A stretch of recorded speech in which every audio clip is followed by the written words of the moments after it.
Missouri and Illinois are both what are called at-will employment states. That means, unless you work under contract, you can quit for any reason at all. It also means, of course, that your employer can fire you for any reason at all, unless that reason happens to be illegal.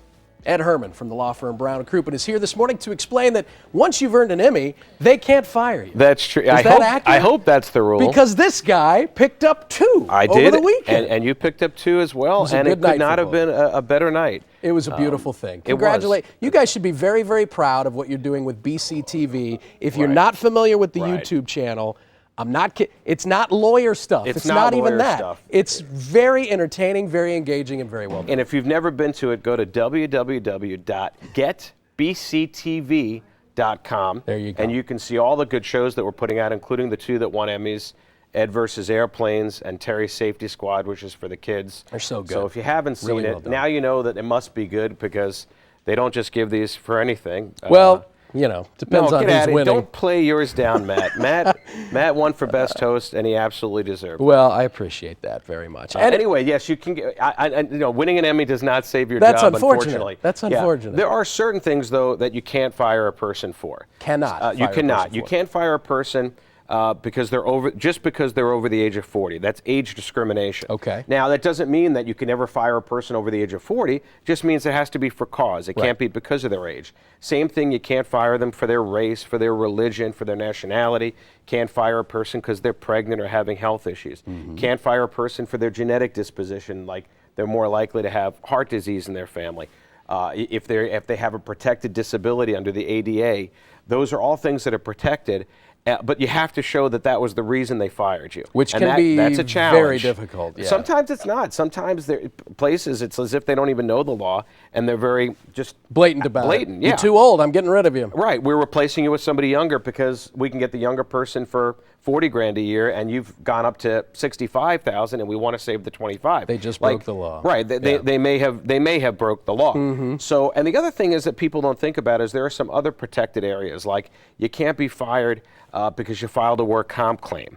You can't be fired in retaliation for you bringing up an HR issue or making it. There are whistleblower protections, things like that. So if you think you've been fired and you shouldn't have, you should probably call a lawyer. We don't handle this kind of case ourselves, but we work with other firms that do. We can point you in the right direction. But strangely, that you can be fired for things like your beliefs. I mean, I am a Cardinal fan. Your boss is a Cubs fan. So you know what? I don't want to be around you, especially making fun of we didn't make the playoffs. You're fired. Get out of here for not following the dress code. Remember those cases with like Hooters. Look, we're Hooters. This is what we expect our people to wear. You don't want to wear it, or you don't look good in it. Yeah, you're fired. And they're legally protected to do that. And they're allowed to do that. Yeah. So it can kind of be an interesting thing. If you think you've been fired, though, and you shouldn't have been, it doesn't hurt to call a lawyer. Let me ask you one curveball that wasn't on the script here, only because it's in the news today that going before the Supreme Court very, very soon will be a couple of different cases involving the possibility that someone was terminated because of their, not because of their gender. What's the word? Their gender identity. Yeah, their gender identity. And that one that's going to be. It'll be interesting to see what happens. Your sexual orientation is not a protected class currently under the law, which people are obviously going to have their own feelings about.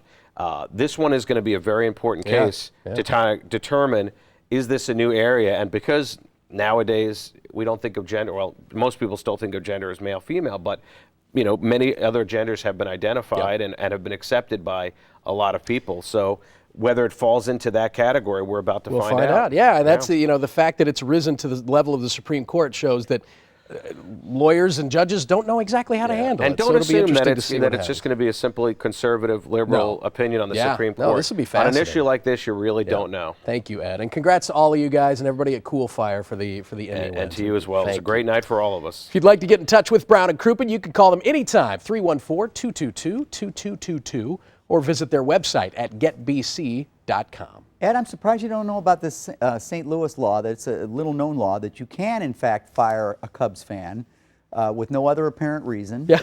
And you can also physically abuse them too. I don't know if you realize that. Yeah, there you go. But but I think a lot of people don't because they've already been through so much. Yeah, it's true. And I feel like the Cubs have been through enough, sitting at home watching the playoffs. I may get fired too.